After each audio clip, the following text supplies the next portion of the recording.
ഇയാൾക്ക് എനിക്ക് എത്ര പൈസ രണ്ടെന്ന് വല്ല ബോധമുണ്ടോ? ഒരു പണിക്കും പോവില്ല. ചേട്ടാ കാശ് തരാൻ ആഗ്രഹമില്ല എന്റല്ല.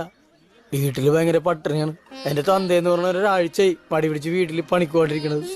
എന്നാൽ അയാളുടെ ഭാര്യക്ക് മരുന്ന് മേടിക്കാനുള്ള പൈസക്കെങ്കിലും ഒക്കെ പണിക്ക് പോകാൻ പാടില്ല. അവസാനം ഞാൻ അപ്പൂപ്പനോട് പണിക്ക് പോകാൻ പറഞ്ഞു. 90 വയസ്സ് വരെ പട്ടറ പോലെ പണിയെടുത്തല്ലേ ഇനി പറ്റൂലെന്ന്. എന്തൊരു കഷ്ടമാണിത്. ഞാൻ കടിച്ചു പിടിച്ച് ക്ഷമിച്ച് ജീവിക്കണെന്ന് അറിയാമോ? എടാ ശീമപ്പന്നി പോലെ വളർന്ന് എനക്ക് പണിക്ക് പോയിക്കൂടെ? അച്ഛനും അപ്പൂപ്പനൊക്കെ ജീവിച്ചിരിക്കുന്ന കാലത്ത് ഞാൻ പണിക്ക് പോയി കഴിഞ്ഞാൽ അവർക്ക് ഈ ഓടിക്കൂലേ? ആ തലയിരിക്കുമ്പോ വാലാടാൻ പാടില്ലല്ലോ. പണിക്ക് പോകാനൊരു അനിയനില്ലാത്തതാണ് എന്റെ ഏറ്റവും വലിയ ദുഃഖം. ഇയാൾക്ക് എനിക്ക് എത്ര പൈസ രണ്ടെന്ന് വല്ല ബോധമുണ്ടോ? ഒരു പണിക്കും പോവില്ല. ചേട്ടാ കാശ് തരാൻ ആഗ്രഹമില്ല എന്റല്ല. വീട്ടില് ഭയങ്കര പട്ടിണിയാണ്. എന്റെ തന്തേന്ന് പറഞ്ഞ ഒരാഴ്ചയായി പടി പിടിച്ച് വീട്ടിൽ പണിക്ക് പോകാണ്ടിരിക്കണത്. എന്നാൽ അയാളുടെ ഭാര്യക്ക് മരുന്ന് മേടിക്കാനുള്ള പൈസക്കെങ്കിലും ഒക്കെ പണിക്ക് പോകാൻ പാടില്ല. അവസാനം ഞാൻ അപ്പൂപ്പനോട് പണിക്ക് പോകാൻ പറഞ്ഞു. 90 വയസ്സ് വരെ പട്ടറ പോലെ പണിയെടുത്തല്ലേ ഇനി പറ്റൂലെന്ന്.